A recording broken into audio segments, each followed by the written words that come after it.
This is my most important accessory right here. It's what holds my phone.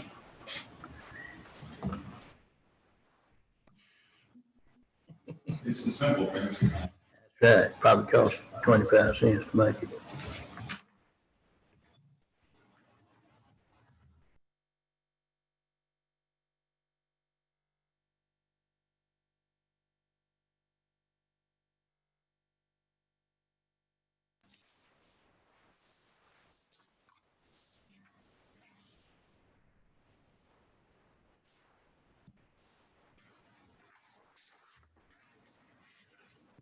Good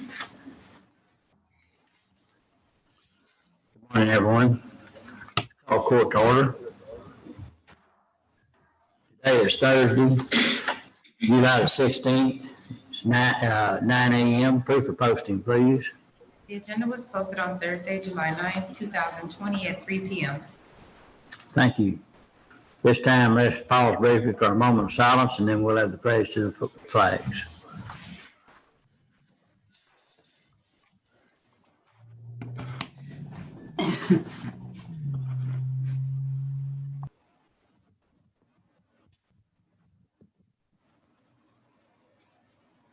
Please join me in the pledge.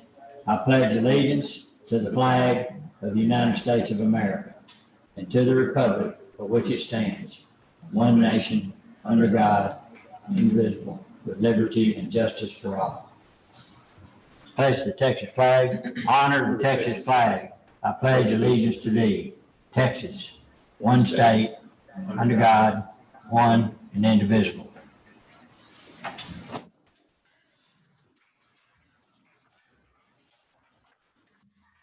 Okay, we will resume working on the budget today. Under item D is budget amendments, transfers, and changes. We will have some presentations this morning. But to get started off under D1s regarding the FY21 budget. And so, Francis? Sure. So we have Chris Collins with us this morning, and she's going to speak on request for the spaceport and for the Greater Waco Chamber of Commerce. There are letters that she provided, and they are available for you on that budget workshop drive. And there's 2 PDF documents when you open the 2021 folder, and then she can provide you more information there. Good morning, Chris. Good morning. In here.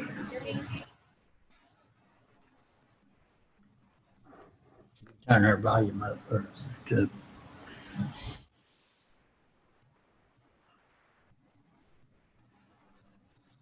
I'm going to share my screen with everybody. Okay, thank you.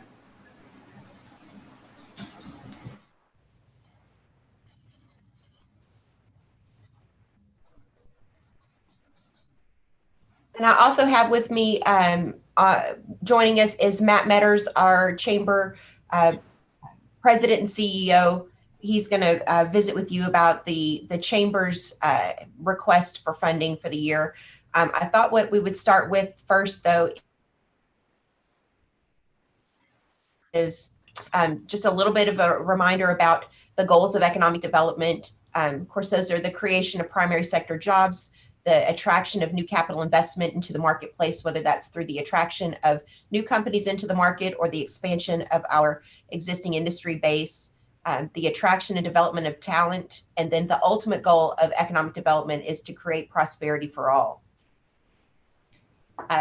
Just a little bit of a reminder about our Economic Development Corporation. This is a very unique partnership that we have, and it is the only partnership like this in the state of Texas. So we're appreciative of the willingness of our city and county to work together for economic development. Established in 1997, it is authorized by Chapter 380 and 381. Currently, the board is the city manager for the city of Waco, Bradley Ford. County judge presides over the organization, and then a representative from the Waco Industrial Foundation, who's currently serves, Bill Clifton serves in that position. Our role at the chamber is to serve as the administrator of the program, providing board management, contract administration, client relations, and recommendations to the board. And the recommendations that the board approves then move on to the city and the county as recommendations for their further support.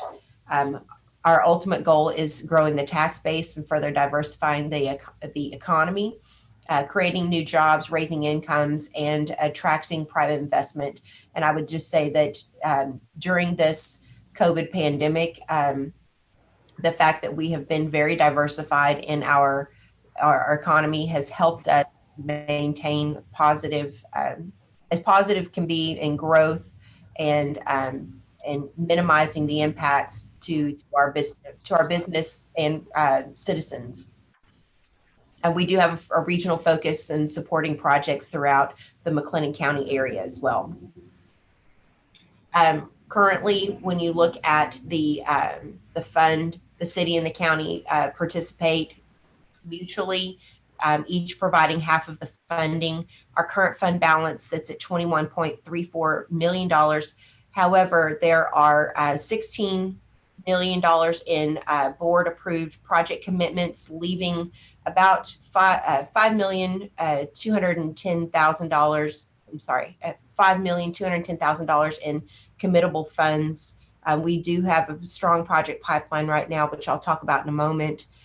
It started out with both entities each contributing $500,000.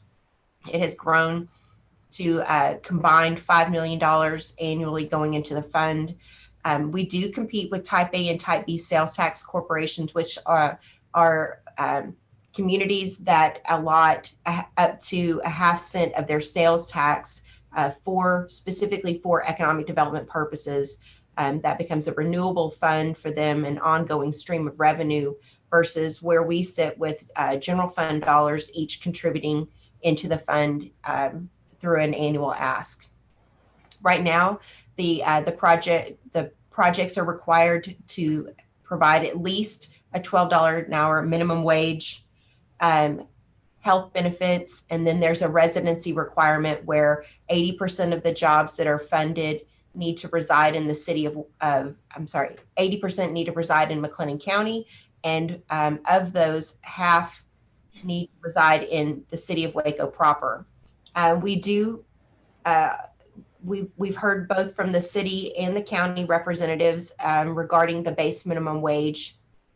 And we are looking at a proposed increase for the base minimum wage to $14 an hour, with an overall average wage increase to $17.50 that we're proposing would begin on October 1st. But we are also looking at revising the program by the end of March so that it maintains its competitive advantage in how we are marketing the community and how we are evaluating programs and projects to maximize the benefits to both the city of Waco and McLennan County. We do have a targeted return on investment at 20%. We strive to hit that goal and maintain a 5-year payback period as well. We want to make sure that the investments that we're making in these companies are going to provide benefits to the taxpayers that are contributing into these funds.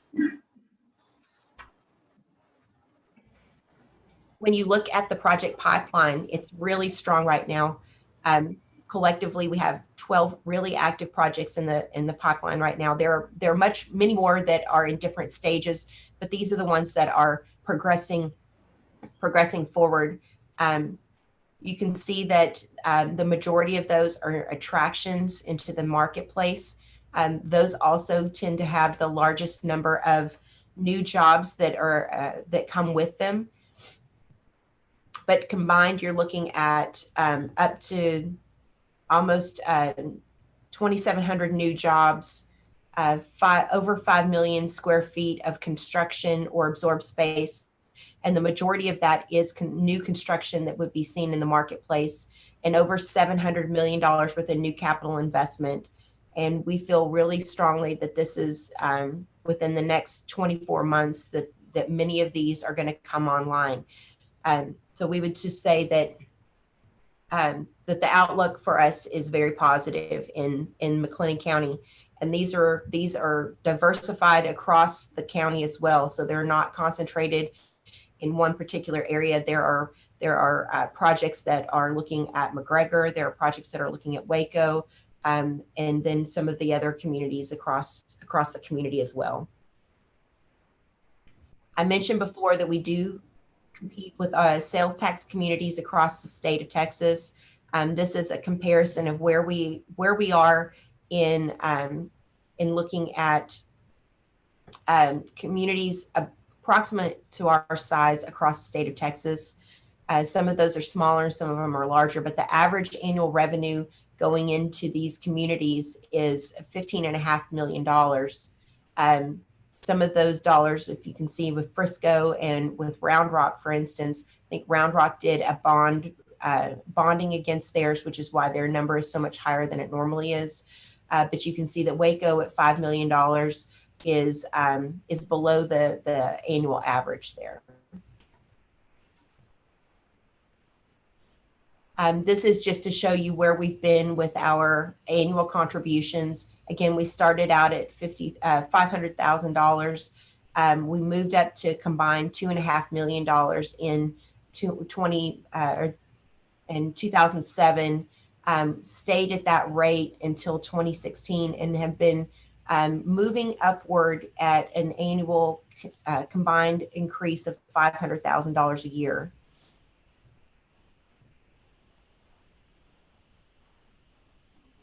Are we making an impact? I would say yes. Since the beginning, we've supported 65 projects that have been completed or are currently active, which means that they've been funded and have completed or are going through the process of paying out against their commitments. That's resulted in $35 million in grants. We've leveraged over $670 million in private capital, $760 million in private capital investment. And when you leverage that out, you're looking at, for every $1 of public support through the Economic Development Corporation has yielded over $22 in private corporate investment into the marketplace. And that's just through the projects that we've supported. There have been other projects that the Economic Development Corporation hasn't supported, things like the hospitals, that have also yielded large amounts of investment into the community and helped create jobs. But these are with private sector employers that have also done good things in the marketplace. When you look at the analysis of new jobs that have been created through the Economic Development Corporation, I think sometimes there's a misconception that we're only funding jobs that pay $12 an hour, and that couldn't be farther from the truth. In actuality, the average wage of the new jobs that are created are between $19 and $20 an hour. And the overall wage of employers that we've looked at has been $17 to $23 an hour. That $17 an hour is more on the earlier side of projects that we looked at and committed to in the early 2000s. And the more recent projects that we've funded, the overall average wage has been about $23 an hour. So well above that $12 an hour threshold, but it keeps us competitive in the marketplace when we are looking at and trying to fund and attract new business into the marketplace. The other way that we look at it, and one of the charges of economic development, is growing the tax base. And the net taxable base for McLennan County when we started in 1997 was $4.7 billion, and it is now over $18 billion. And so I tend to feel that a lot of the work that we have done in supporting economic development and industry growth has helped contribute to that. And you can see since 2014 that number has also grown, and that coincides with how we've seen a number of industries continuing to expand and move into the marketplace here. And we would anticipate that those numbers are going to continue to grow at a strong pace, despite with the pandemic. But we also don't want to become complacent in our efforts, now is the time and the opportunity for us to keep and put the pedal to the metal when it comes to continuing to push our efforts moving forward. So our request today would be, for continued funding from the county for our Economic Development Corporation.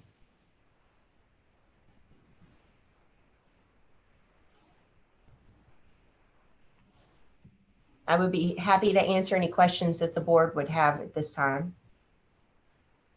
Chris, if you don't mind, the chart that's up right now, I'm assuming that discrepancy between the increase in the net taxable base and the sales tax is the abatements. Do you guys keep track when those kind of when the two might come closer together between the tax base and the sales tax? Well, so we through tax abatements, we're not, sales tax isn't taken into account for that. Okay. So that the only taxes that we abate are on the property tax side, and our trend actually has been lately to move more towards business grants than tax abatements. So providing a little bit more flexibility for the business, but it also is more of a paid on performance with the businesses as well. Thank you. Chris, I know you're showing the increase in the tax base. Do you have any chart that shows the increase in the tax base due to economic development dollars versus the increase in the tax base from the many hotels and apartments and grocery stores and private industry that doesn't get any funding, how that's coming along versus what we're paying to incentivize? I don't have that chart. I'd be happy to pull some information together for you and see what we can do on that. But I would also say that those other types of businesses are they're not always, they're not, a hotel doesn't come into your community unless they have a reason to come there. And, there have been certainly a lot of growth related to hospitality and tourism in our marketplace. But there's also been substantial growth when it comes to business activity here and the level of people that have been coming into our marketplace specifically for business purposes, not necessarily for tourism reasons. So I think that retail has also followed, retail follows residential development. We've seen a tremendous amount of housing development. People don't buy houses unless they have quality jobs and wages that go along with that. And so I think that it all combines together to show that the work that we do in primary sector job creation leads to additional growth and spinoff in other parts of the community. A good example of that is if you look over the last several years, the occupancy rate on hotels have been really high. In other words, they weren't shorter rooms, and we actually had a lot of folks that were going to other communities and so the development of additional hotels was spurred by that. And the reason why the occupancy so high in those is because all the commercial activity that's happened in the as you recall, over the last several years, we've not only had new business come in, but expansion of existing businesses as well. And so many of those, like SpaceX, L3,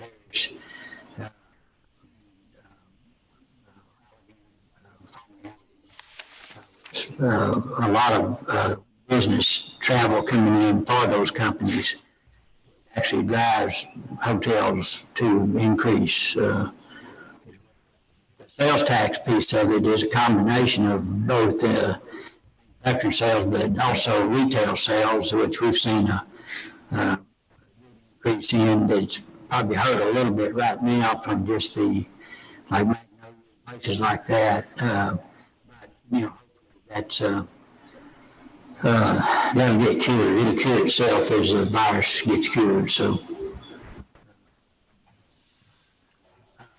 the other thing is the community has done a great job in workforce development training that helps us move those jobs up. But put a lot of focus on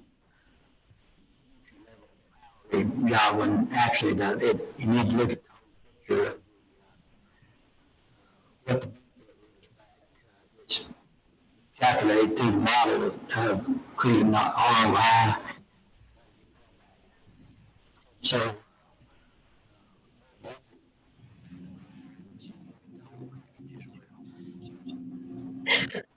to try to change that.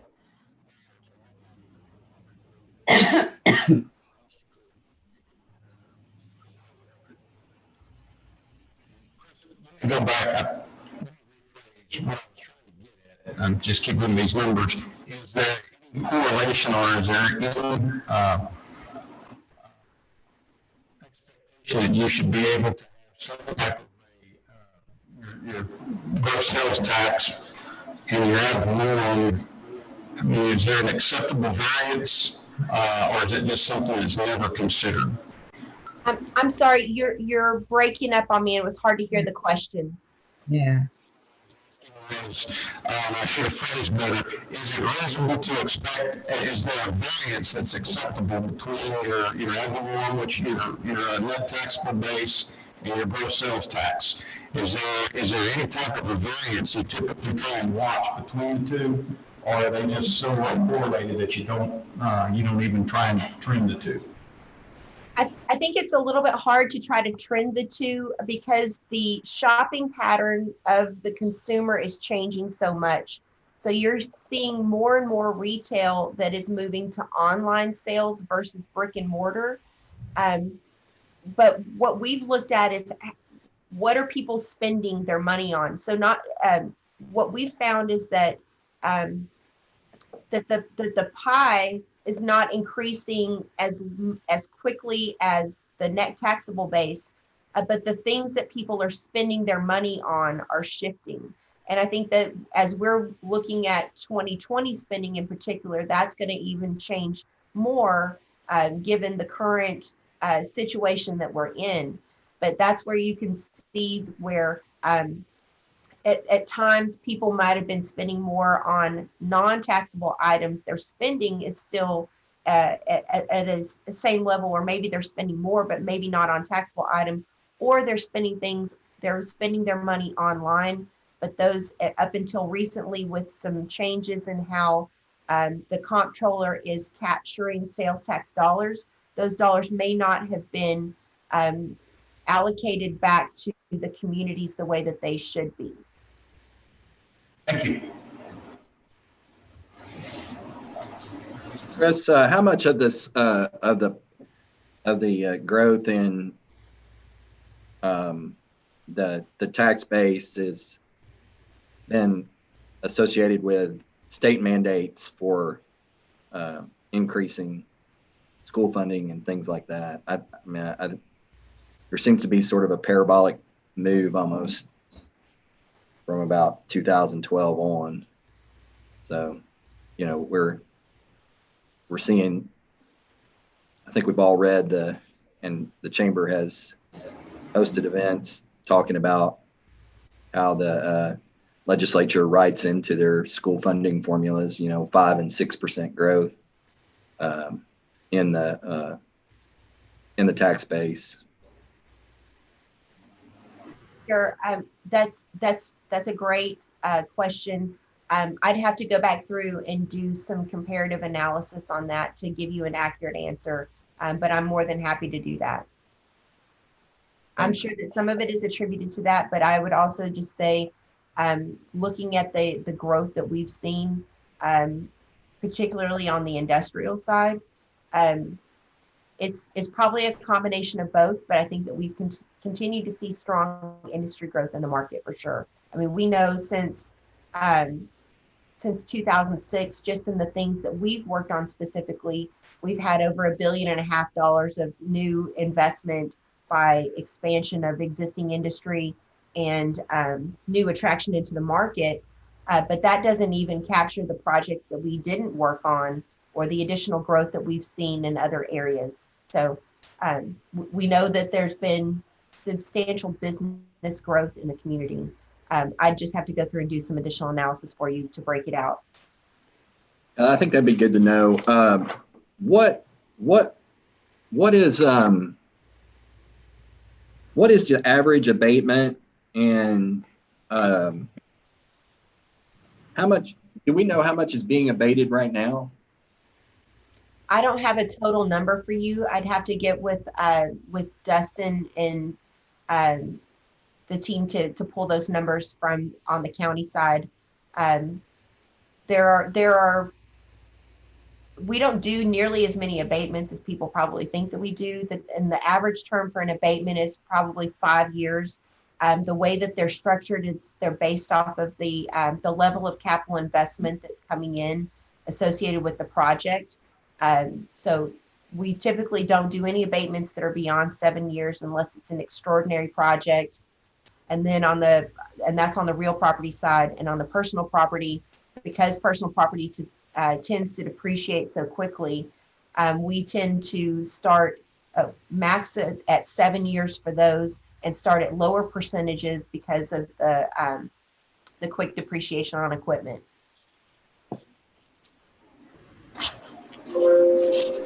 Thank you. Good morning, Chris. Yes, ma'am. I've always been a strong proponent of this program. I think that it is attributable to the quality jobs that individuals in our county are able to access. I had a couple of questions, I guess, maybe in your reporting, the information you could provide. I know I would like to see those companies that we brought in with WMDEC incentives.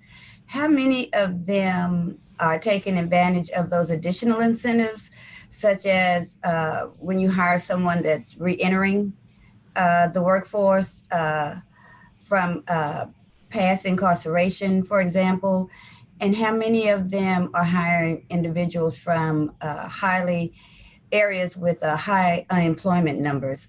I'd like to see that, especially given during this time of COVID-19, when we've had so many claims for unemployment.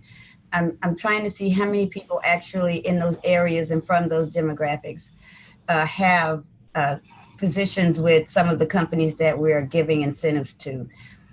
And I guess also I'd like to see, as you guys are revamping or modifying, revising your program, is there a way to put in there an incentive for those businesses that look at areas that are underdeveloped?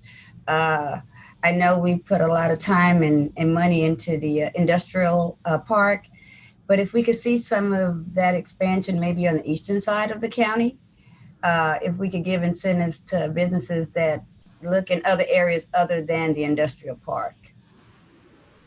Yes, ma'am. So that as we're going through and looking at the revamp of the program, those are all going to be parts of consideration. We may look at revising what the ROI performance requirement would be for a company that would be willing to consider going into a more challenged part of the community. There are lots of things that we can do. We're also looking at ways in which earlier out we can put requirements or partnership opportunities in place with businesses so that they are willing to go in and do things that are a bit more community minded earlier out in creating partners to create job opportunities for individuals that may need some additional training in order to qualify for a job. Perhaps they are part of a second chance program and part of a reintegration program if they have had some challenges with the law enforcement. There are lots of different things that we can do, making sure that we have direct job fairs in communities that may not otherwise have access to these positions? Are there transportation opportunities for partnership? There are lots of different things that we're looking at right now. And some of that may be part of this program, or some of it may be part of developing out a new program as we move forward. And we do have the information regarding where people live and where they're employed. So we get that information as part of our annual audits and employee rosters that companies provide to us. And we'd be happy to map that out so you can see where people live. But I'll tell you that in the analysis that we do, they live everywhere. I wouldn't say that there's a particular concentration. Typically, we're seeing 40 to 50% of them residing within the city of Waco proper, and then the balance of them are spread out all over McLennan County. And then I would say probably there's a percentage of them that are 10% or less that are usually living outside of McLennan County. But because of our position in the state and being between two major metros, we are certainly, we draw talent into this community, and that's apparent when we look at the rosters of these employers. I agree with you. I think they do live all over. And I think there are several businesses that adhere to the idea of helping individuals that maybe come from challenging experiences.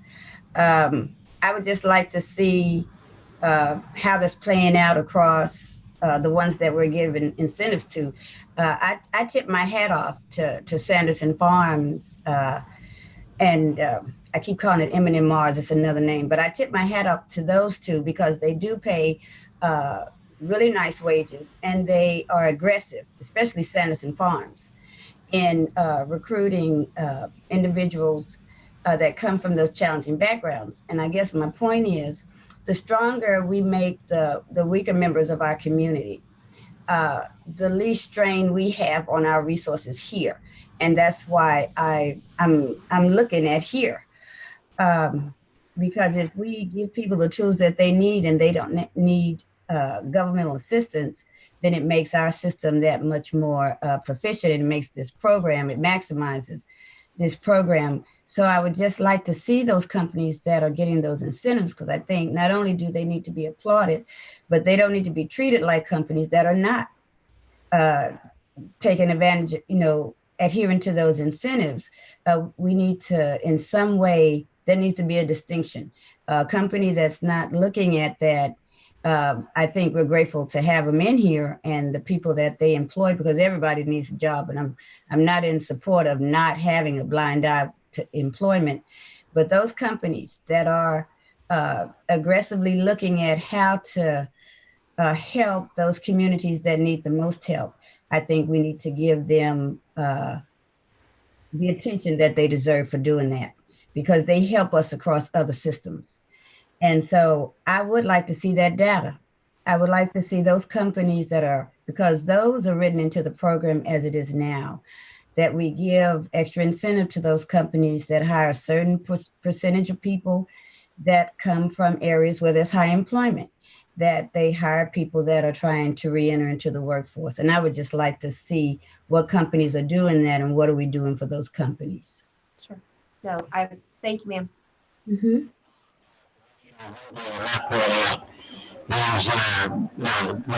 Look at these companies, No, you're loud enough, but you're muffled. You're extremely muffled and staticky. I can't hear it all. Mm-hmm. And Chris, can you hear me, Chris? Yes, sir. Yeah, if you could just maybe map out, like say, maybe just like the last 2 years of the apartments, the hotels that don't, and any business, I mean, you can do it by building permits, that doesn't get any funding from us and doesn't get any tax abatements from us versus the ones that we've been helping, just so we can get an idea of those two, what those dollars bring into the county. I'm sorry, just to clarify, are you asking for instance, hotels downtown that may have gotten assistance through the TIF versus, No, I'm talking about through economic development, through that our money's spent on, that the county, the city money's spent on, not the TIF.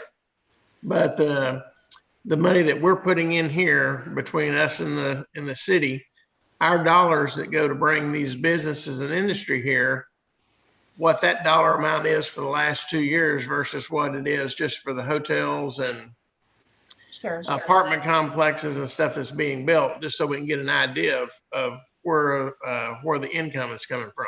Right. The only, when I do that, one thing that I want to put in there too is to show you about jobs, because you know, the hospitality industry generates tax-based dollars, and they certainly generate jobs, but the wages associated with that particular industry are considerably less than you would see in a manufacturing industry, for example. Right, but you know, we have some of the, you know, and when are we going to go to that $14? Is it going to be this next year? That would be October 1st. We would move to that. Because I think there's a lot of grocery stores that pay more than what we're paying, what we're requiring, and they get no assistance. Sure, but it's a base level wage. But right now our average is well over $19 an hour. Mm-hmm. Okay, yeah, if we could just get that, because I do know some of the bigger employers that I know we have funded require people to work for like a temp agency for like 2 years before they can get on working for them. And that, you know, do they really get those benefits for those 2 years? Do they get their benefits for those 2 years? Or do they have to go with whatever the temp offers? Well, we don't incentivize those jobs until they become permanent employees of the company. Mm-hmm. They don't count. For instance, if a business has 20 temporary workers and they keep them on for 90 or 180 days as a temporary worker, they don't count towards the company's job creation requirement until they become permanent full-time employees paid by the company directly. Right. But what I'm saying is a lot of times the newer, bigger companies require pretty much all their people other than who they're bringing with them with the company that are already trained for. So kind of an onboarding process they're going through temp agencies, and it could be up to 2 years before those people ever get on with that company. So they're working, but they're not getting the benefits. And yeah, we may not be giving them the subsidy, but not all of them we give the subsidy to for amount of employees. Some of them it's just the tax abatements that we're giving them. But anyway, I'd just like to see those two numbers, you know, kind of just so we can get a view of hotels, apartments, because there's a lot of industry there that we're not subsidizing versus what we are, and just kind of see how those two numbers pan out. And just for the last 2 years.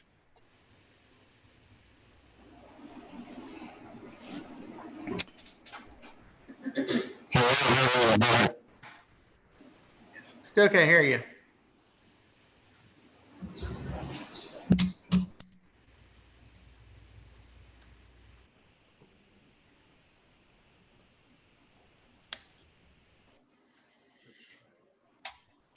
Can you hear me?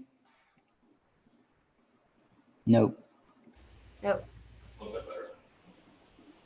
Can you hear me now?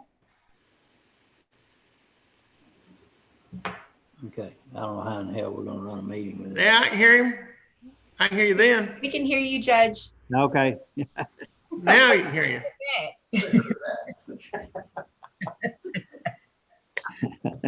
We heard that last part. It was the most important part. Okay, well, I apologize. I wanted to address a couple of things that Commissioner Miller brought up, good points. You know, the Waco Industrial Foundation made a decision a few years ago that there was opportunity to be able to expand the Industrial Foundation property to areas of the community that maybe we're not getting the, in regards to the proximity, geographic proximity to the workforce, was not reasonably close. And so the purchase of the property out in the Eastern Waco Industrial Foundation was done And since then, there's been significant expansion in workforce out there, through and also other investments such as brick, and then what L3 Harris has done out there through the years. Sherman Williams out there that employs quite a few folks. Sanderson Farms, who was previously mentioned, Dr. Pepper, and others. And of course, the school districts and zip codes that benefit out there are the 76705s and all, right around it, plus La Vega and Conley, who have put in, both have taken advantage of the increase in revenues and put in more workforce training and dual certifications for kids coming out of school. And it's always a big economic benefit when someone lives close and lives in the community where their family is. So they're more apt to buy a home quicker and all those things. The other thing that we need to continue to focus on, and Commissioner Jones and I both serve on the McLennan County Rural Transportation District. But public transportation is also a solution to being able to get folks from one part of the county to the other, and do not let distance and time be a problem of accessing good jobs. And so with a lot of help from the chamber has helped direct a lot of that. And so I think those are things that we continue to work on. The good thing about the area out there, Commissioner Miller, is there's still a lot of available, large amount of available property out there, and how we're working in conjunction with the old Conley Air Force Base and things that we do out there. So just wanted to make that point. Are there other questions? The other thing is when discussing what the ask would be from WMCEDC to the city and county, and that discussion was primarily a month or so ago, and we were right in the middle of this COVID-19, if we're not in the middle of it now. And so it was discussed, not knowing what kind of expenses both the city and the county would be facing due to that we would ask that our ask would be the same as last year's. And but some investigation was done because we're looking at some very significant projects. It could be announced fairly quickly. There could be, and hopefully so, pretty good erosion of the reserves in WMCEDC. And if that did happen in 2021, both the city and the county would have an opportunity to go back into the contingency if we thought it was a good idea, good return back, just like we look at all the others on businesses. And then we'll relook at for 2022 what that ask should be. So, Chris, is there anything other than that any other comments? No, sir. Thank you. So can I ask one thing? So Chris, can you touch on the request for the spaceport and the chamber? Yeah, absolutely. There. Okay. Yeah. Thank you. So those are next in line for the presentation. Oh, sorry. No, that's okay. So if everybody's good, we'll move past the Economic Development Corporation and we'll move over to the chamber side. And I think Matt's going to talk with you about that. Okay.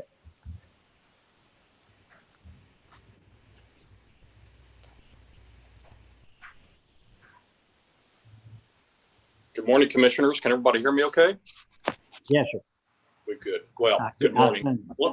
Let me begin by expressing my warmest thanks to all of you for your leadership, particularly over these past few months that have been really, really tough. As Judge said a few minutes ago, we want to think maybe we're in the middle of this whole COVID-19 challenge, but we're just not quite sure. And you folks have been impressive in your leadership, and this community has really been impressive in terms of how it's come together to deal with this pandemic and its impacts on all of us broadly. But I just wanted to thank you all very much for your leadership. Let me also thank all of you for your leadership in economic development and for your consideration of Chris's presentation and the continued capitalization of WebMec.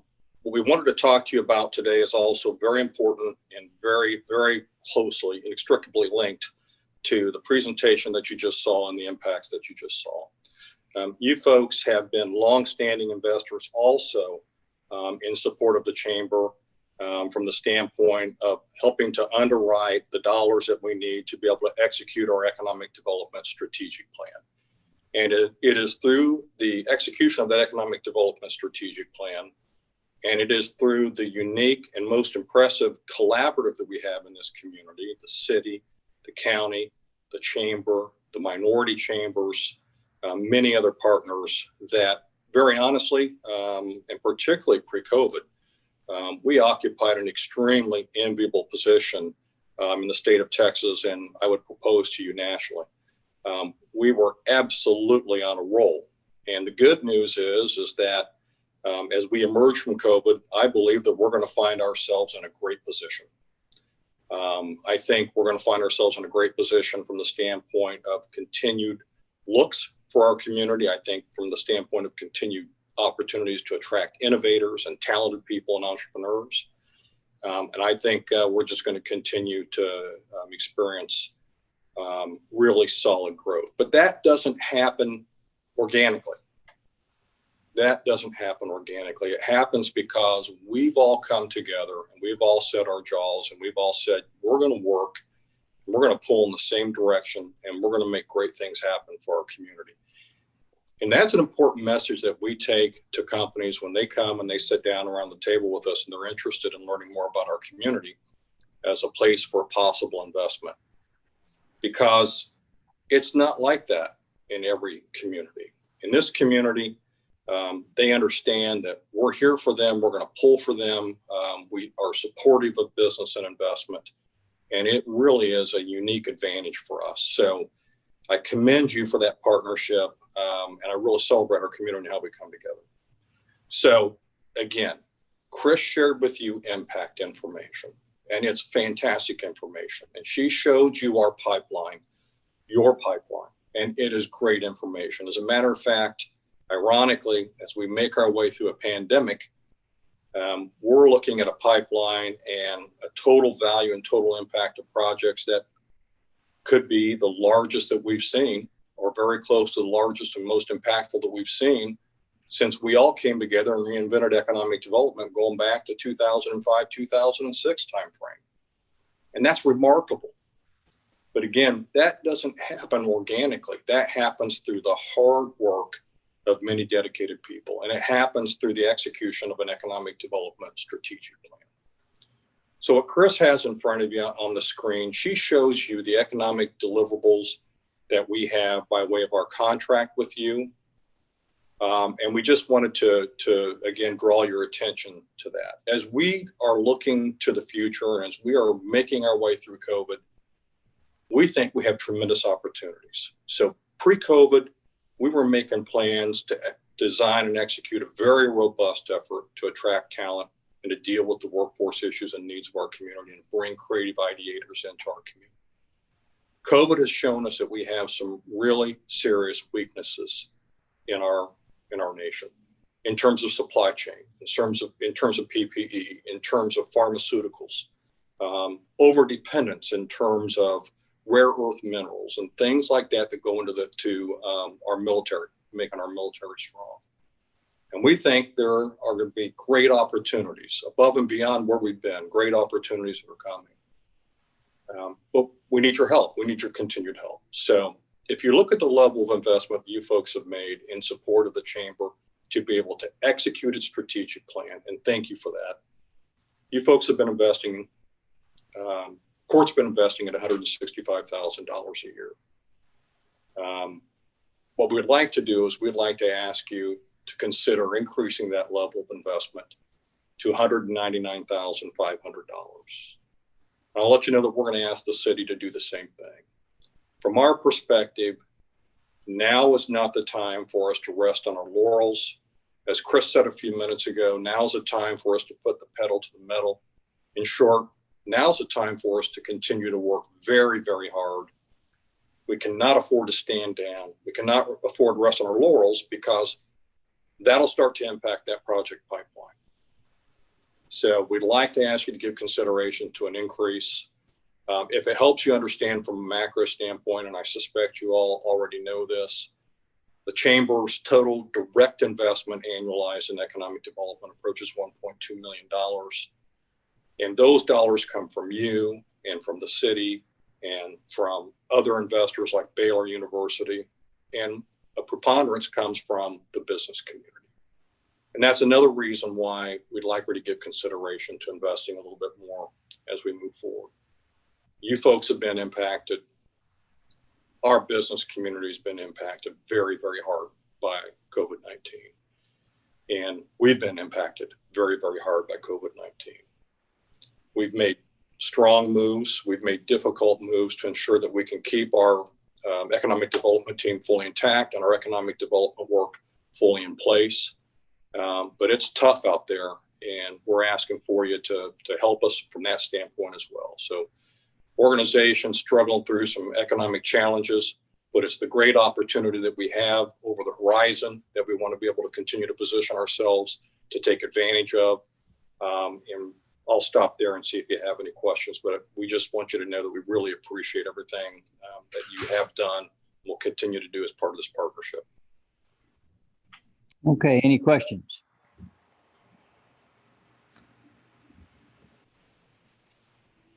Oh, I thought Commissioner Snell was going to say something. I didn't have any questions, but I wanted to, well, I guess I do. It is a question.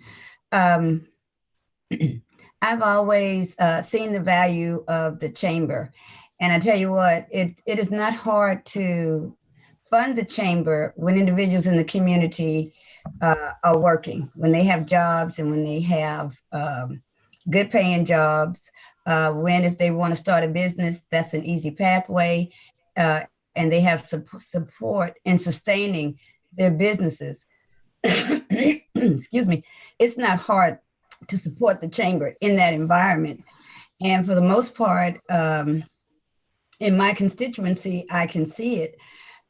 What I also see, though, now during COVID-19 is that Alfred Solano in the Hispanic Chamber and John Bible and the African American Chamber have been really good partners with the Greater Waco Chamber. And they have really stepped up and made some implementation easier for the citizens.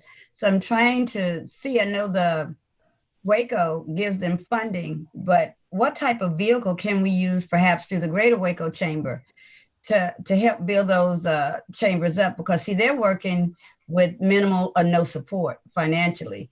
And they are stepping up and doing a great work on behalf of the communities that they serve. And I know they have worked really great with you guys, especially during this time of COVID-19. Commissioner, thank you for those comments, and thank you for the question. I will tell you, and you just said it, we have a great working relationship with the African American and Hispanic chambers. You asked specifically about support. I think the best answer I can give you, while we cannot underwrite them financially, and very honestly, without going into a deep dive, we have our own great challenges right now financially. I mean, I will just tell you that we went into the latter part of last year and developed a $3.8 million budget.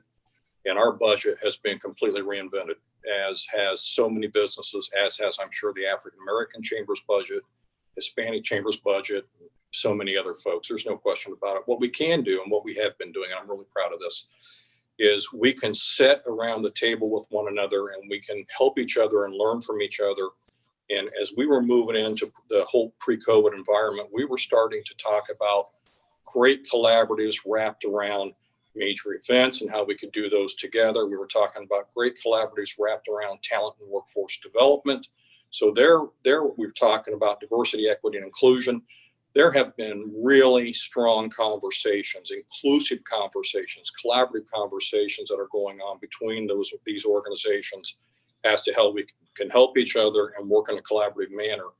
And, I'm proud of that. And I think we have great opportunities as we move forward. Admittedly, The whole COVID-19 thing has taken us down a little bit different path. We've got into a little bit of a holding pattern with some of those conversations, but it's been because we've been seeing each other in different environments. We've been seeing each other as part of the mayor's business task force, and we've been seeing each other as part of the mayor's communications task force. We've been seeing each other on the community leaders task force that's being led by Prosper Waco.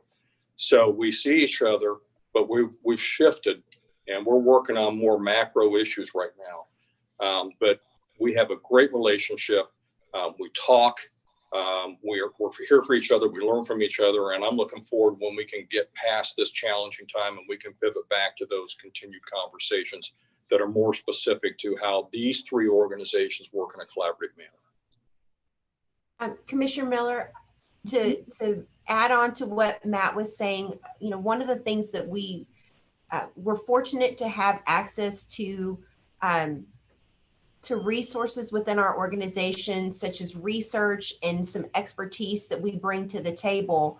And so we've been working very collaboratively with both the Hispanic and the African American Chamber when they have projects that would present economic opportunity within their organizations.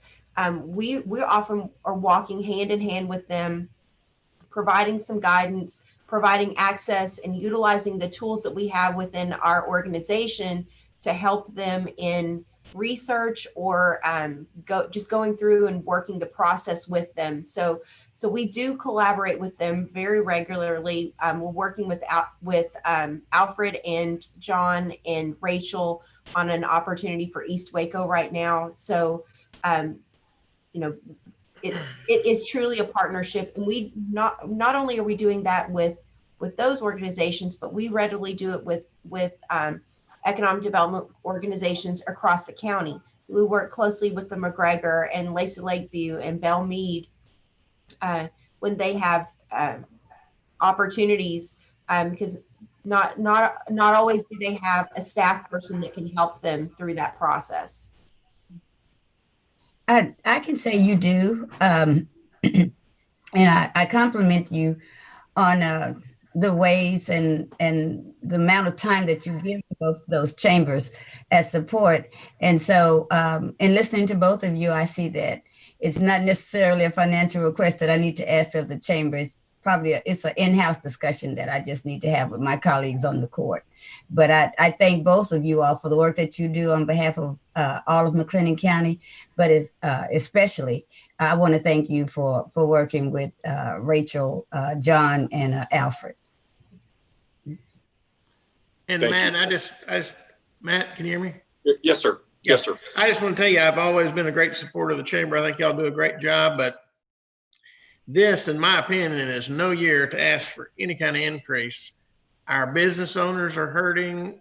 Businesses are running at 50%, some of them at 0%. Our homeowners that are working, if they can, aren't working at full time. And we have got to keep our budget the same or less. And I'm not supporting any increases in departments this year. We've got to hold the line because our taxpayers have got to have some kind of relief. Well, Commissioner, I have great respect for those comments, and I understand. Let me give you a little bit of perspective, if I may, that I'm not trying to change your mind. And again, I have great respect. Kelly, I know people are really stressed. People, businesses, believe you me. I mentioned a few minutes ago that we came into the fiscal with a $3.8 million operating budget. Then we invest directly into economic development, $1.2 million. That's been our historical, past few years in terms of annualized operating budget and so forth. We too have been deeply impacted. When we saw the coming impacts of this pandemic, we had a special executive committee meeting. We put a COVID-19 response plan in place. We took our operating budget and we carved it down to $2.2 million. And we made some really tough decisions. I mean, we froze spending. We wanted to sit tight and go in a holding pattern to understand the impacts that we anticipated were coming. We made the tough decision a month later to lay off 4 people. Believe me, I understand what you're saying, and I'm very, very sympathetic. And we've worked extremely hard to be able to drive information to our businesses related to all the stimulus programs to help them, to connect them with resources. But we have been resourced down significantly as well. What we've done through this whole process is we've protected our economic development team, and we've continued to keep the organization as strong financially to continue to position ourselves for when we get through the darkest part of this storm, to capitalize on the opportunities that are ahead of us. So I respect what you're saying, but very frankly, we're an engine, we're a driver of economic development that creates tax revenue, that pays for all the things that our fellow citizens are asking for, that creates their jobs, that creates their opportunities for them. And of all the things out there in the face of tremendous financial constraint and tremendous economic challenging times, this is one area where, again, as Chris said, pedal to the metal. We have got to go and go harder than ever before for exactly those reasons. But Commissioner, I respect your position. And I think we need to, at least this year and the next, we probably need to look at not doing so much economic development and do more economic support of our existing businesses, because we're going to have doors shutting on these businesses all across McLennan County. And what's the use of looking for businesses to move here from somewhere else if we lose all of them that we got now? Hey, And Commissioner, the real fact, they're dropping like flies. I know, Kelly. I understand that, and it's distressing. And there's a particular subset of our economy that's been tremendously hard hit. Our restaurants, our bars, our hotels, motels. We understand that fully. There are other things that we're doing to try our best to help that part of our business community as well as the macro business community. So again, we've been incredibly active in the whole discussion relationship to CARES funding, the federal stimulus, and then creating information and making sure that we're educating our business community on those opportunities.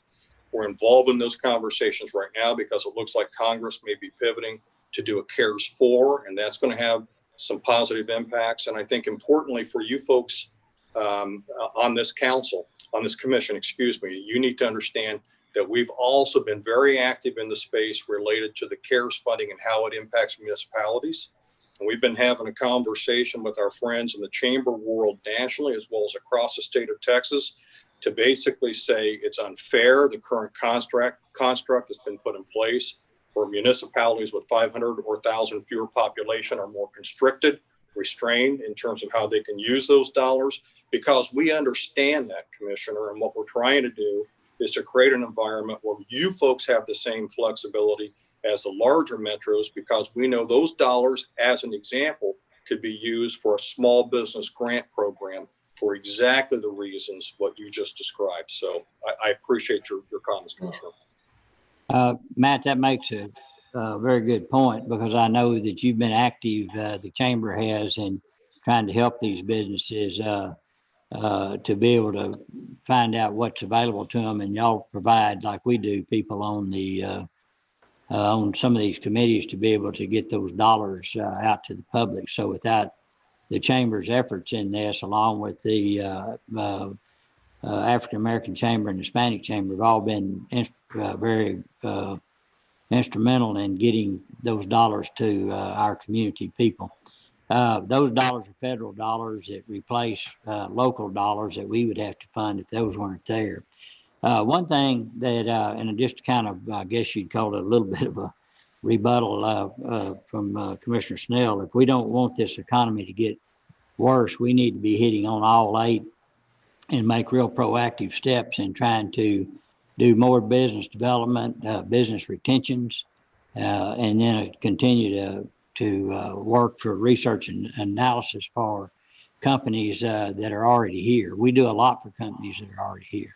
I've been on a lot of those calls, and it's important. So I don't think this is a time to be cutting funding for a way for us to improve this economy. And so we need to be proactive on it, in my opinion. Any other questions for our chamber? Okay, and I guess we'll go to the Spaceport Development Corporation. Yes, sir. Funding request for the Spaceport Development Corporation is $15,000. Last year's request was $13,500. We tend to shift with a little bit of an increase every other year because of the legislative session. So we've put in dollars where for co-exhibiting at with the Greater Waco Aviation Alliance, so maximizing investment dollars between those two organizations. Grant administration for the Spaceport Trust Fund that we administer right now. The grant that we received from the state of Texas in the Office of the Governor for expansion at SpaceX.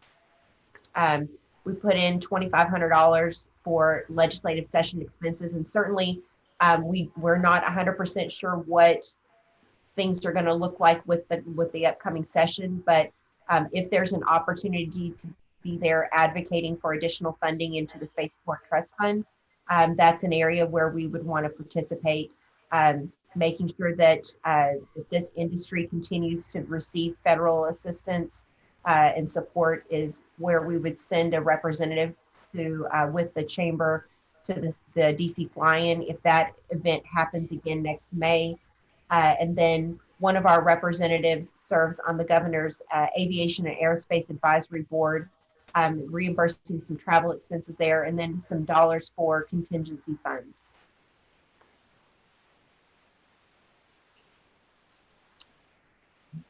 Any questions for Chris on that?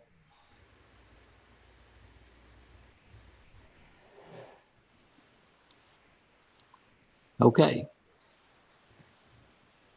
Any other questions on any of the last three things that we've talked about that you might want before they sign off? Okay. Matt and Chris, thank you very much. Thank you. Judge, thank you. Commissioners, thank you. All right, bye. Bye-bye.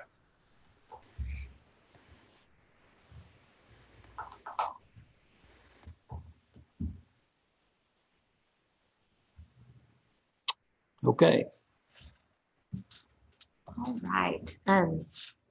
So just to continue the discussion on these two requests, in the general fund in Department 7, 8, I'm sorry. 3 requests, didn't it? Yes. So, the amount to fund the Waco McLennan County Economic Development Corporation. Okay. We've talked through that a little, but if we need to have more discussion on that, right now it's sitting at 2.5 million, and that is the same as it was in the current year. Any discussion on that? Well, I'm good at leaving it 2.5 as long as we stay under our target goal of the effective tax rate. If not, I think that's where we need to probably pull it back at, or some of the other programs possibly. Any other But it's thoughts? not an increase, so it's the same as last year. So I'm willing to look at that. Okay. I'm good with it as it is regardless. Okay. And then Wait, hold on a minute. I've got 2. Okay. Any Commissioner Jones? What was that? A thumbs up? I couldn't see. Yes. It. Okay, thank you.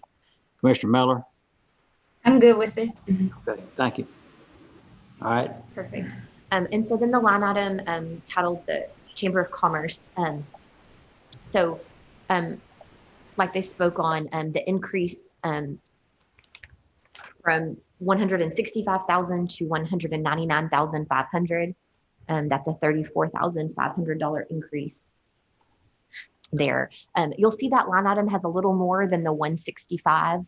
And that is because this line item also funds our portion of the impact analysis software. Oh, yeah. That the chamber uses. So we pay a portion of that. Right. And that's where we get the calculations on the what percentage return we have and over the time period it takes to get our funding back. But I'm good with leaving it where it was last year. I don't support any increases in any of those lines.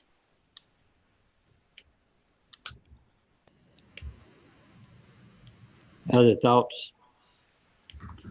I think y'all know where I stand. I really think we need we need all the help we can get to get this economy, our local economy. It's up to us to do it, and the chamber's best suited. They've gone in and they've really cut a lot of programs. They've actually laid off people. They've done what other companies have had to do, and they're running pretty lean and mean. And I think with, as you know, there's a big effort to move pharmaceuticals and other types of manufacturing back to the United States. And we want to be sure that we get our share. We've been fairly effective in German companies coming back, and we're still looking at some others too that could possibly be announced. But that's where the chamber team comes in and does research on who to go after. And then generally Chris makes those calls on those folks. And so I think we need to be sure we're getting our part of it. There's a window of opportunity here for a global shift in the economy, and Texas is already benefiting, and we need to continue that trend. So I would support it.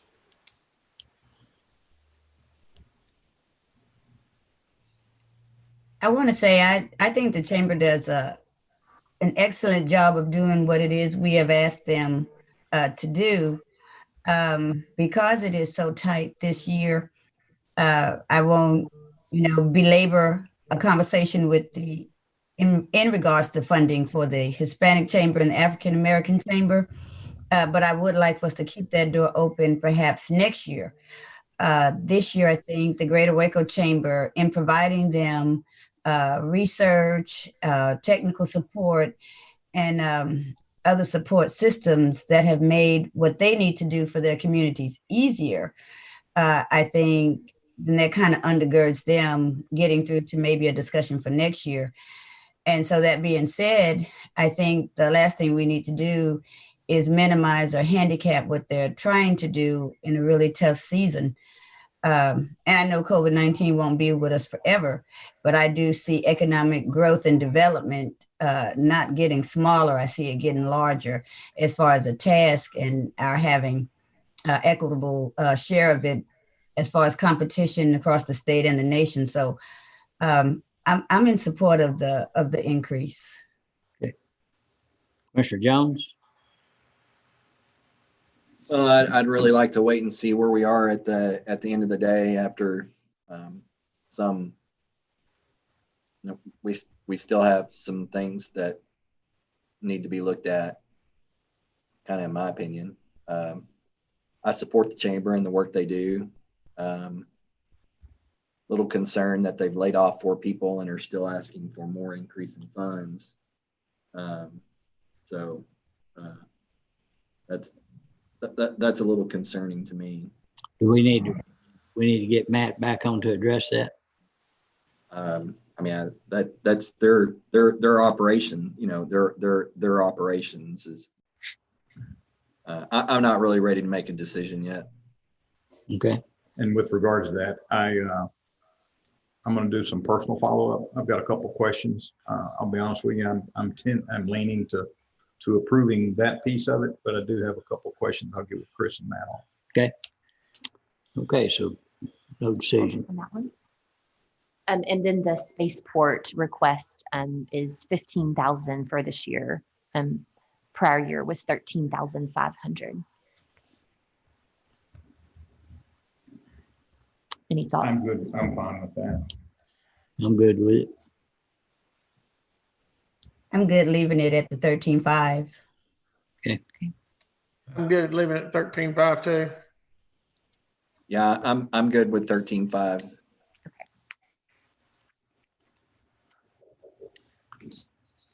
Okay. So, okay. Consensus, I think, is 13.5. Yes, sir. Okay. All right. So we'll circle back to this chamber line. Okay. Okay.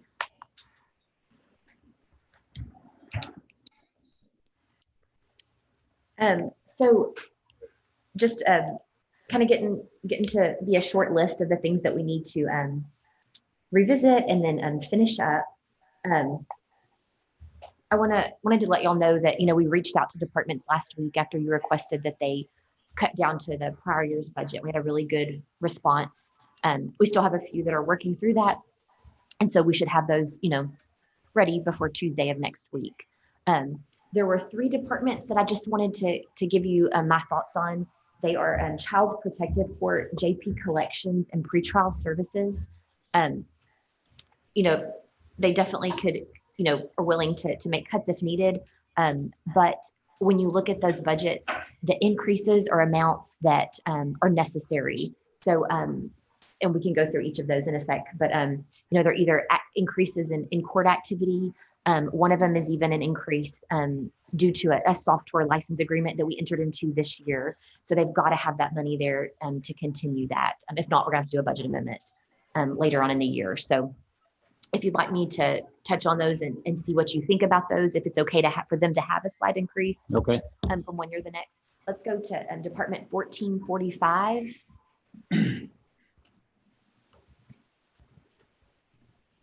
So this is the Child Protective Court budget. They felt that this next year they're going to need an increase in the court reporter line of $3,000. That makes up the bulk of their increase. So again, that's just something that if needed, they'd need that line item increase there. You can see we're projecting that they won't need that this year, of course. But I just want to get your feelings on that. We definitely can decrease that back to the prior year and revisit it if needed. But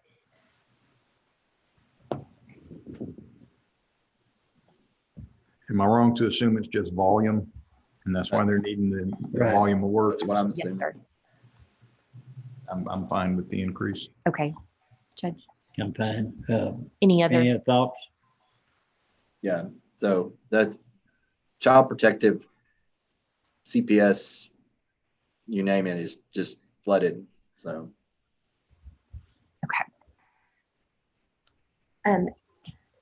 Department 1590 is JP Collections. And you'll see these 3 departments, they have very small operating budgets. So here there was an increase, and the judge or Dustin may be able to, shed a little more light on these, but there's a slight increase in supplies and then furniture and equipment for next year. Again, you'll see those, I'm sure there's, changes that they would be willing to make, but just very small. That operating budget is so small. If there's a need for next year, it's hard to take that away from another line item. Right. Dustin, you have anything to add to that? Judge, I'm pulling that budget up real quick to see what that increase was. If y'all want to jump to another one, then I can speak The to it. majority, I have a question for Francis on this. It looks like the majority of this increase is coming from in the Personnel. personnel. So that increase in the personnel, if you remember, I don't remember what month it was this current year, but there was adjustments made to the salaries related to JP Collections and mental health. Mental health. And mental health. So you'll see there, like if you look at the current year, or the beginning budget was 37,000. And like I said, there was changes made during the year. So in order to fund those and to continue that position at that same salary, we have to increase that for the next year. And the way we had done that, there were in the mental health and the probate side, there were funds. It was budget neutral all the way across the board. And we might have even returned a little bit to the county, but it was really looking at 3 different positions that all report to our office. And that was done, I think, last October, Francis, or maybe into November. Okay.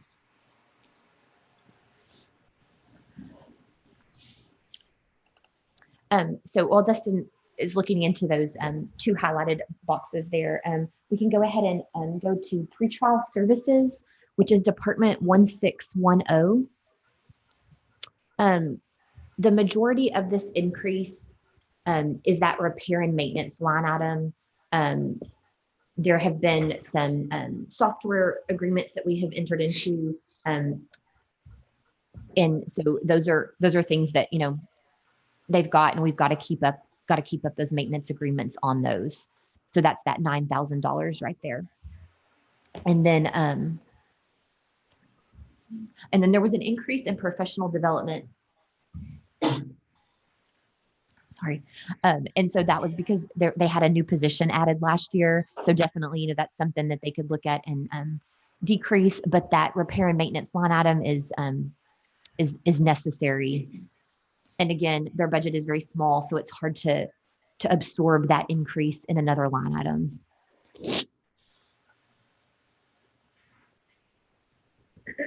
I'm okay with it. Okay. Any other thoughts?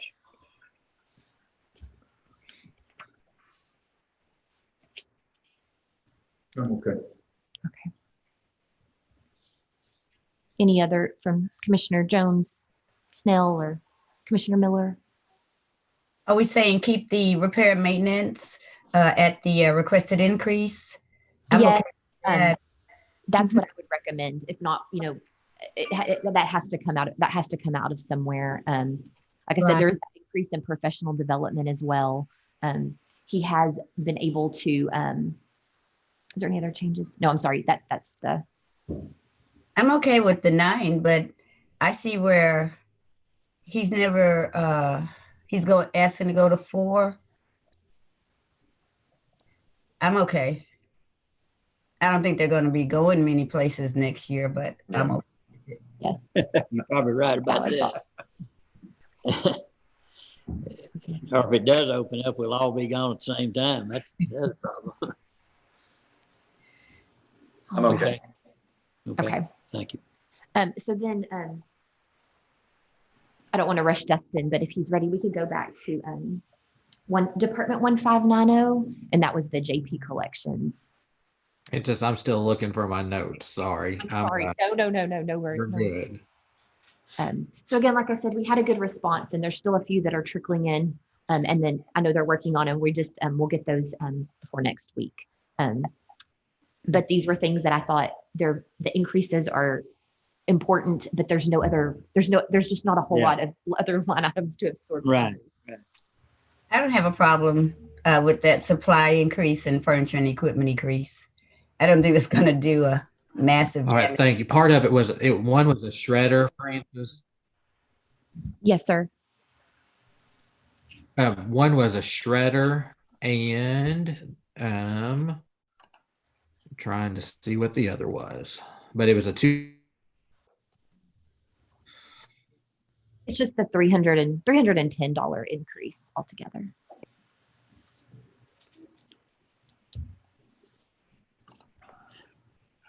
And the other one might have been a scanner. Sorry.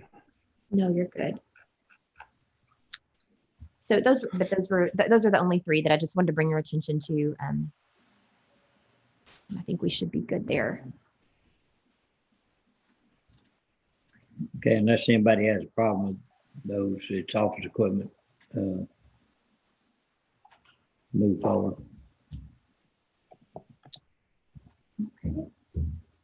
And the changes in salaries were already approved. Yeah. Yes, sir. Yes, sir. So at the time, I think there was vacancies there in that position. So we didn't increase the budget mid-year. It wasn't needed. But the salary had already been set at the $41,651. Okay. Let's see. Dustin, while you're still there, we need to go to Department 1270 and just give you some information there. This is our mental mental health court services. And so this budget, there's actually a decrease there in the operating, you'll see. But there's thought that maybe a couple of these line items, those being the court master's line and then the court appointed attorneys, they may need to have increases for next year.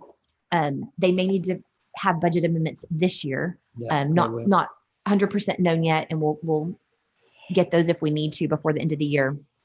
It's like CPS. It's driven by volume that we do not have any control over. There was a increase for 2020, which is going to require a budget amendment next week.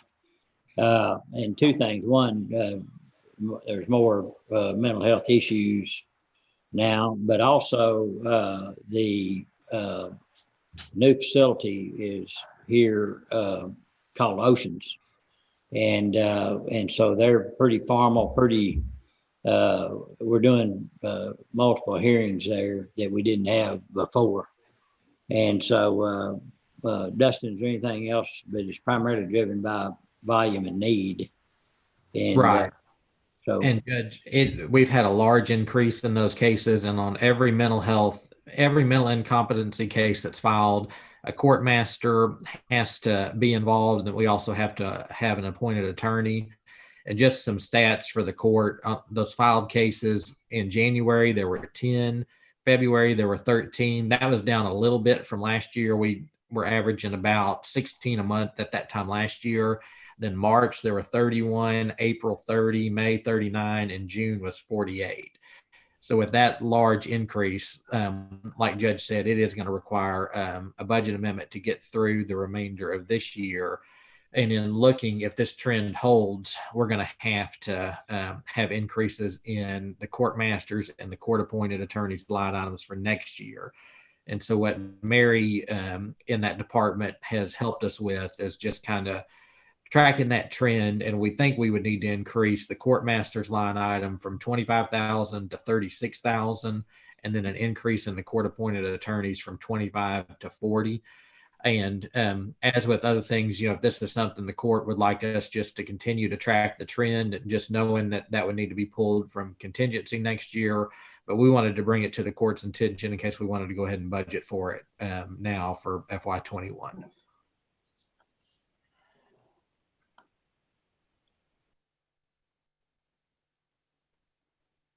So any thoughts on those? And Haley entered those amounts that Dustin was speaking on, the increase to 36,000 and then the increase to 40,000. So is that something that y'all want to increase?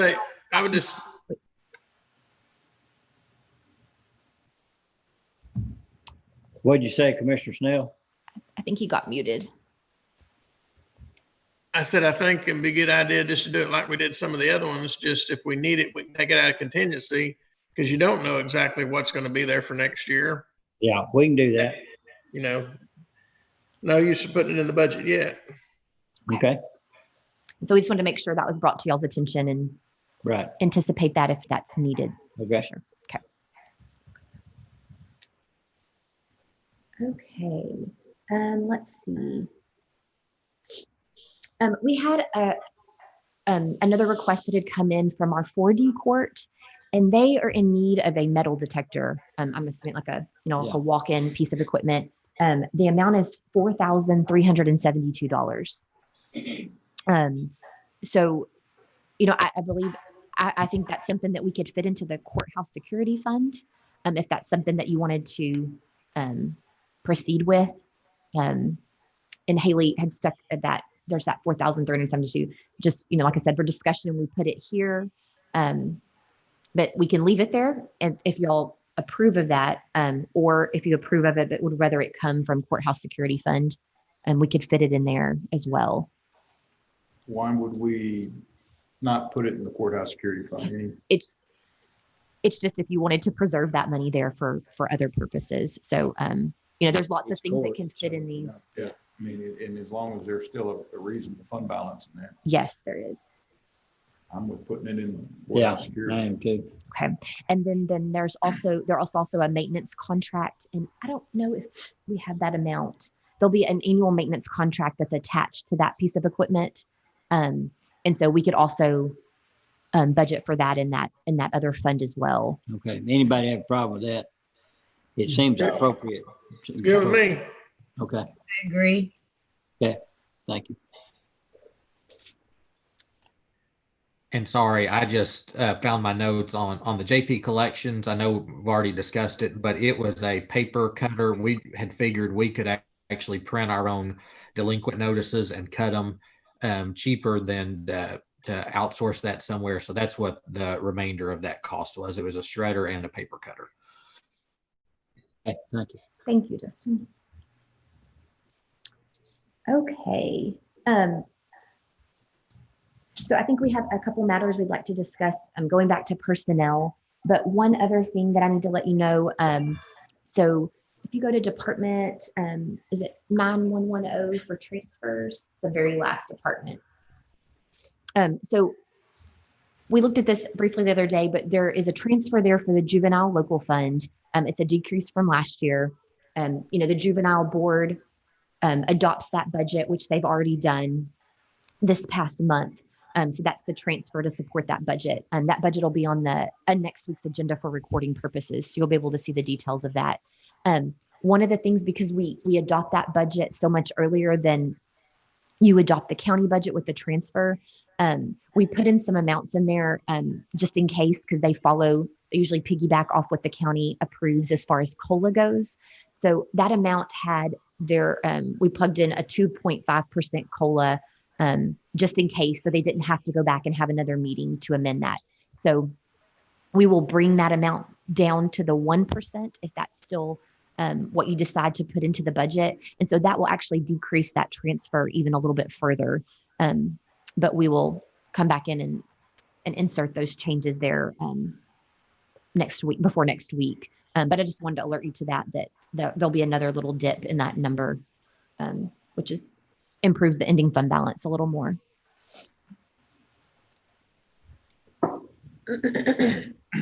Okay. So personnel, I believe that Constable Strickland was available this afternoon, but He's pulled that request. okay.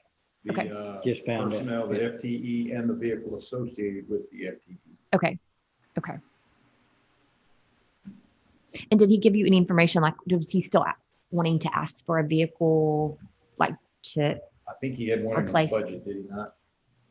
Well, we were going to try to get some more information from him today, whether it was just related to getting that new position, or if he actually was asking for another to replace one that he already has in his fleet that his office uses. I thought he had two vehicles. I thought he had the one in his budget plus the one he said, if you give me the FTE, I'll need that. That one. Okay. Those, I'll reach back out to him, but I spoke Okay. with him in Alley this morning. And Okay. he said, and he did say that a lot's happened since we started working on budgets. It's not been good, and he's understandable of that. With that understanding of what we're trying to do this year with the budget. Appreciate that. So if he has a request just for an additional car to replace one of his vehicles, is that something that y'all have any thoughts on without hearing from him on that yet? Well, he's done that every year within his budget, correct? So no, it would be budgeted in capital outlay. So I think at one time, several years ago, he decreased his budget to account for buying a new car, but since then, it wouldn't appear in his operating budget. I believe that's when we leased a vehicle. It's been a while. Yeah, I recall that. I'm asking. I'll see if I can get an answer right. Okay, we'll come back to that one. So back to our personnel list that we were going through yesterday. You ended up putting some placeholders in for line items within the sheriff's office and the jails. Commissioner Jones had asked, what is the cost of those placeholders? We talked about the JPs, but not necessarily these. So what we've done, and this is a document that's also on that budget workshop drive. I think it says personnel request, and it's the summary tab. So you'll see the second portion. This includes the 6 JPs that you have placeholders for, JP positions, as well as the sheriff's office positions that you have placeholders for, and that total cost is $840,000. Did we not go to 3 on the JPs? Yes, we did. Yes, so that's Okay. there's placeholders still there for all of them if needed. So we just, if you approved everything that has a placeholder. And then down there, that she highlighted, that's what you said, okay, well, if we did 3 JP positions, that would be an amount that you'd like to hold in contingencies, just in case. So we didn't talk about adding anything yet into contingencies for those additional sheriff's office positions. So I don't know if that's something that you would like to, add some more into contingencies for that reason, or just try to find budget at that point that it was needed.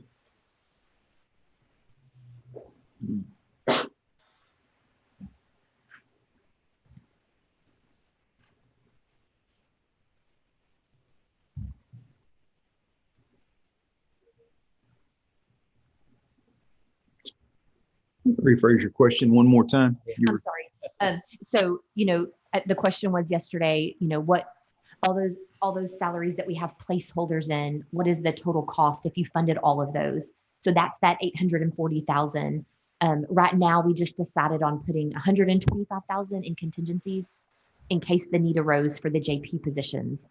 But would you like to put additional amount in contingency for the sheriff's office positions that you have placeholders in for? Does that make sense? And again, if did we ever find out what the open positions were for the sheriff's office right now? The unfilled positions? So I know Major Armstrong mentioned 9 positions that they had open that they were actively trying to fill. But I don't know. That's created by the normal turnover that happens. And so they're always catching up to that number. You can't post it until it's available, and then it takes time to fill it. So it causes a delay of generally runs, 9, 10. I've seen it a little higher, but it's a constant battle on it. Okay. Who? David obviously said that he could. Yeah, David, did you have a comment on? Oh, can y'all hear me? Yes, sir. So yes, sir. We are typically held up by that, by not being able to fill the position due to outstanding vacation time. The current positions that we have as a vacancy, it ends up averaging out to be around total within the year, upon average, around 5,018 hours that we have to wait to fill positions due to vacation time. So that is cumulative. Now, the average individual that quits with us or leaves employment has 145 hours worth of vacation time. So almost a month. We currently have 7 open positions that are currently in backgrounds, and we also are in the interview background process, and then 2 more that will be coming up within the next few weeks. Thank you. So Haley had an idea that she was gonna, like you said, it's, of course, they're always actively trying to fill those positions, but, it is the nature of having a large department. You're always going to have vacancies. So if you said 9 was on average, that's what we were sitting on.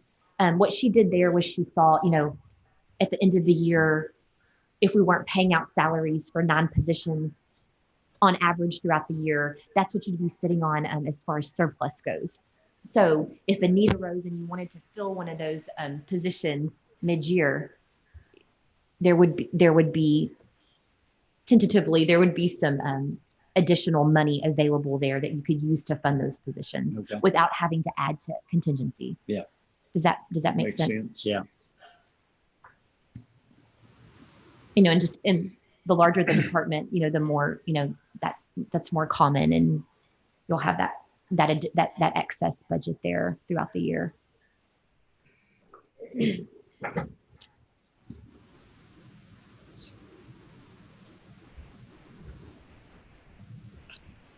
So any more thoughts on that? Do we want to stick with that 125,000, adding that to contingency for the needs of the JP offices in case that is needed?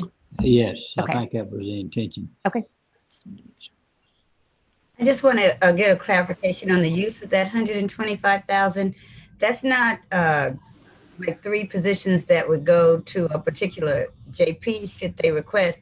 Is that money that's going to be flexible for any JP to use based on the increase in activity due to that new legislation? Yes. Yes. And you know, in the end, that's added into your contingency line item. So it's up to the court on how you spend that money in the end. It could be moved to any line item. Yeah, we asked for any request for personnel increases to provide the data that shows the need. So I hope everybody understands that. And so if that scenario does develop into what worst case, I guess you'd call it, then we would have the data to be able to use those 3 and positions to put them in places that are needed. Okay. Francis, Yes, sir. I just did, Constable Strickland just did respond back, and he said what his request was, is what he would actually like to do is that personnel request is put a placeholder there. He said, depending on how the economy shapes up and does, but he would prefer a placeholder there. He would eliminate the vehicle tied to that full-time position, but still would request the 1 vehicle. Okay. So would we put that in the contingency? Or do we put it in? You know, that's up to you. I think for just that 1 position for that office, I mean, if that came up and you decided to fill that position for some reason, we could, you know, there would already be money in contingencies. And it certainly wouldn't be a full 12 month. Right. Definitely. To be sure, you know, you understand this and justify it with data. Right. Mm-hmm.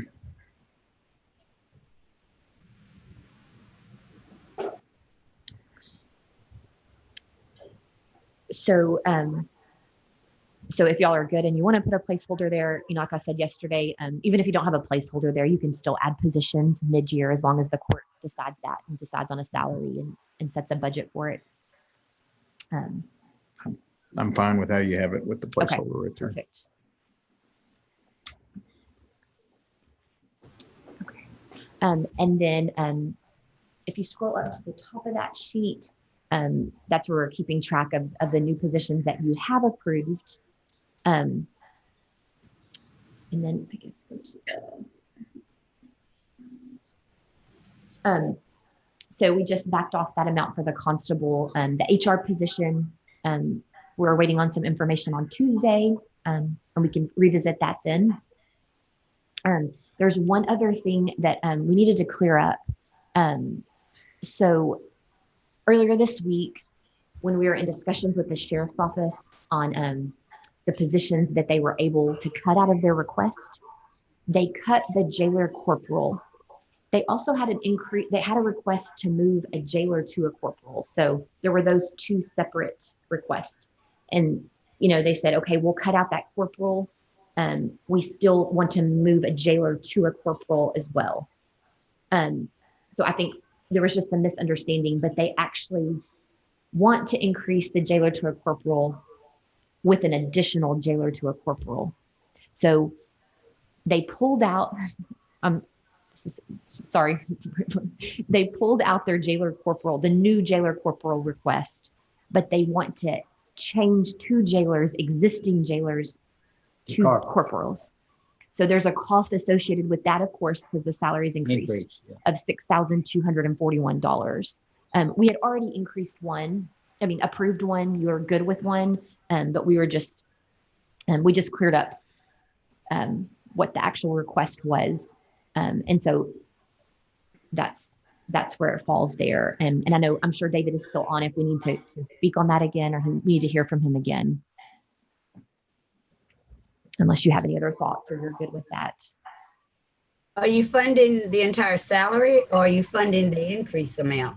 Just the increase. So they're going to take 2 existing jailers in a way, you're cutting 2 jailers and adding 2 corporals. Okay. And there's an increased cost there of that $6,241. And David said that's correct. I'm fine with that.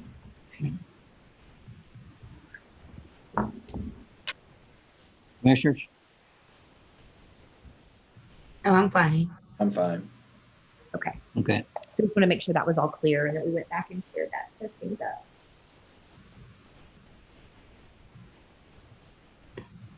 Okay. Well, other than just a couple little things that we need to revisit on Tuesday, I think that at this point, unless someone has anything else we'd like to look at, we can go back to our summary page and kind of revisit where we are right now. That'd be good. Okay. Give us What 1 do you- second. Francis, I Yes, thought ma'am. admin assistant was cut yesterday. So we put a placeholder in there. If that's Okay. something, yes, that y'all want to change, but it's not funded. Right, but the difference in a dollar placeholder and not funding, if I'm understanding, is that we still freeze money in the contingency should we come back and then fund that position. No, So- ma'am. You're not putting money in the contingency for it? No. So that would just be completely up to you all as a court. If they came during the year and said, we need this position, y'all agreed to it, then we would have to fund that position for the remaining of the year. But you can move it from contingencies or any other line item that had an excess. But we're not budgeting anything. But what you were saying is what Haley brought up is there's typically enough money at the end of the year from the unfilled positions that would cover. Yes. I guess I'm trying to get the train of thought. It's either yes or no. If you see a position, and this is not speaking specifically to the admin assistant, but if you see a position and you're not going to fund it, then why would you put a placeholder in there? So that's a good question. And so it's not necessary, but I think it's been the court's way of acknowledging that there is a request and they see that there is a need, but right now y'all aren't not willing to fund that at this point in time. So, but like I said, you can always come back and add positions mid-year if you choose to do so, placeholder or not. So I think that's just been your way of acknowledging it. And knowing that you'll revisit it during the year. Okay, but that's not what a no is. Like the jailer corporal is zeroed out. So we won't come back and add a jailer corporal.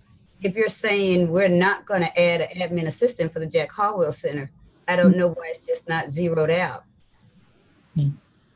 So it'll just show up as, like I said, a dollar placeholder that you can come back and increase. We don't have to put it in there at all. You're saying, I'm trying to get a clarification from the court. It's either a yes or no.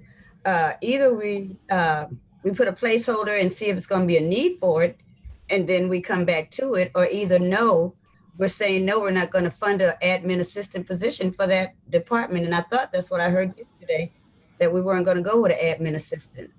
But if that's not what we're saying, we're going to come I agree back. with it. I agree. If y'all will zero that out, if that's what yesterday we put placeholders and Right, all the right. rest. So I think what sounds like what the court wants to do is pull that out. that's good with us. David is saying pull it out. Mm-hmm.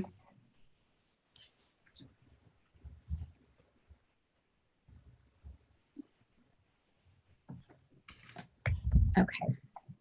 So like I said, then that until Tuesday, that sums up our personnel requests that we need to cover.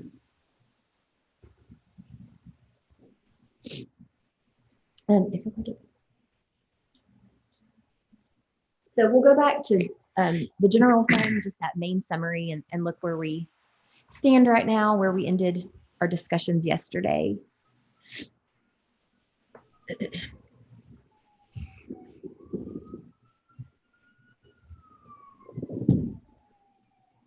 So this is, again, looking at 1 penny below the no new revenue rate. And any decisions you've made up to this point with the 1% COLA, the requested new personnel at this point.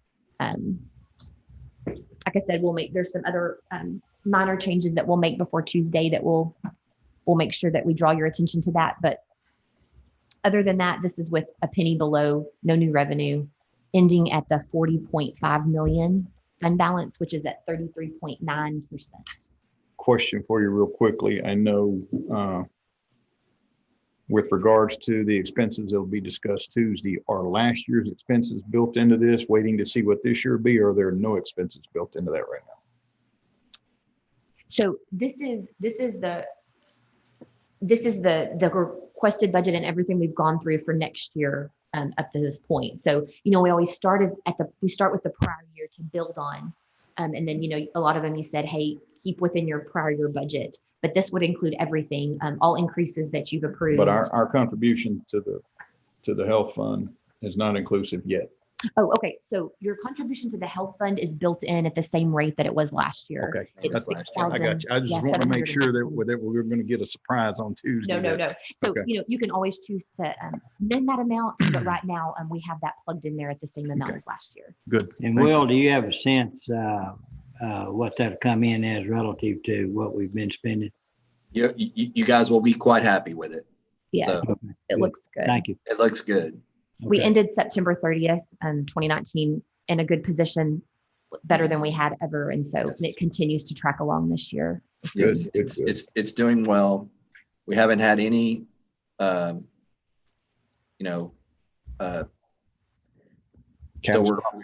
any catastrophic claims, or we haven't had, I don't know about any, but they're low. And there is some discussion that if there's anything that is COVID related, it will be a workers' compensation claim. If it can be tracked back to, now we'll pay more workers' compensation insurance, but it won't be charged towards the health insurance. And if it can be traced back to an at-work exposure. Is the increase in workers' comp, did we increase it? What our expense would be on it? No, not at this point. Okay. And I think somebody mentioned something on that earlier this week, but that increase in that rate, we probably won't see for several quarters for the next year. And your modifier in your current year is not applicable till the following policy year. Okay. So Commissioner Jones, are you saying we'll be able to get have an idea of how much we spent on employees who tested for COVID-19? Yes. Okay.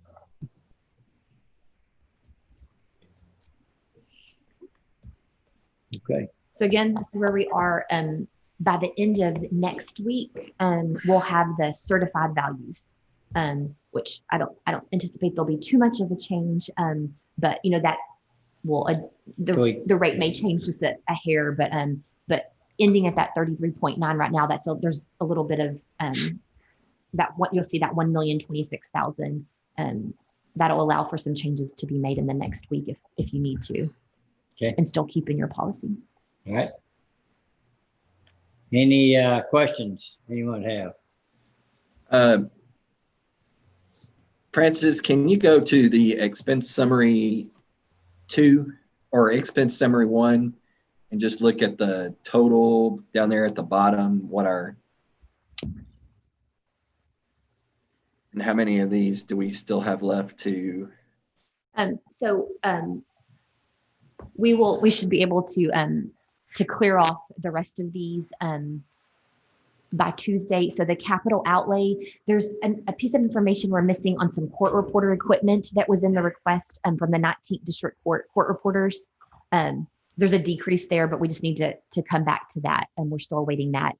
There's, I think, 4 departments that are still working on their cuts. So we'll adjust that, which will, again, affect the fund balance in a positive way. Scroll up a little. I think really the other things we have cleaned up today. Yeah, the only thing unhighlighted is green. The only thing left are just waiting on those few departments to make some cuts, and that one capital outlay department, and that is all we have remaining there. A question, do we have departments and their bottom line total budget is less than last year, but they do have capital or equipment requests on a different line that we're considering? Do we have any departments like that? Yes. And so that's why we like to keep capital outlay separate, so that it doesn't skew those numbers, and it's isolated and you have control over what you approve or disapprove there. But a lot of departments had decreases in total in their budgets this year. A lot of that's related to the drop in the retirement rate. But like for our office, for instance, we're in need of a copier. Our budget is staying the same. Our operating budget staying the same, but that copier, if you inserted that in there, it would of course be an increase. It's a one-time thing, so that's why we like to keep that isolated. Okay, because I thought, did you say that overall the 19th District Court budget is less or the same as this year? They just have that that laptop or piece of computer equipment that's on a different list? Because if their budget is the same or less, then I wouldn't have a problem with the equipment that we're being asked to evaluate on its own if their overall budget is less or the same. Okay. But I'm not sure if that's what you said. I'm trying to get the 19th. We just didn't have a final number on that request, so that's what we were just waiting on, so that we could tie up that amount. But it sounds like like you're in agreement with the need for it. We just wanted to have the most accurate information as to what to plug in for the budget. Okay, because they're showing an overall decrease in their budget. Okay.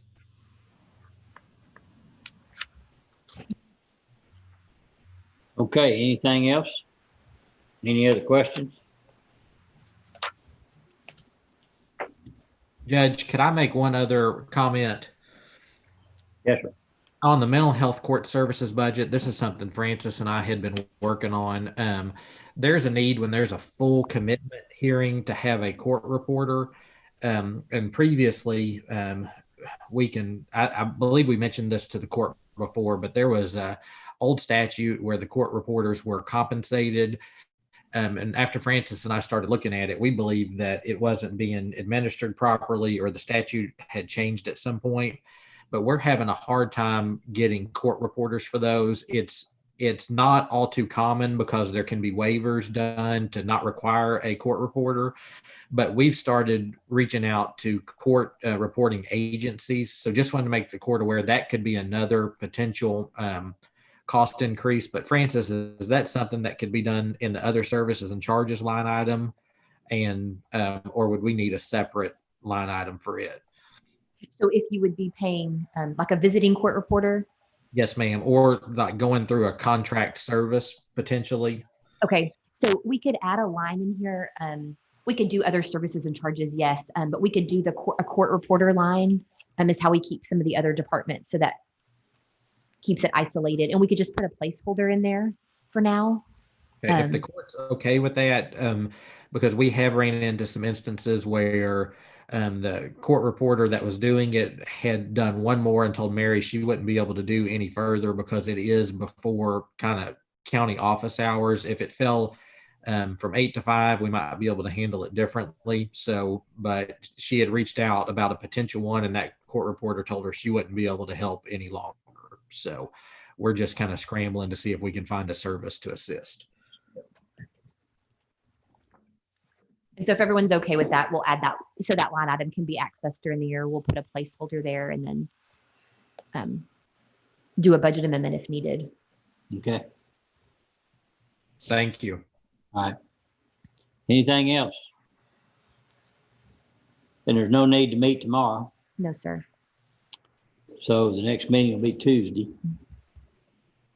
All right. If there's nothing else, well, we stand adjourned.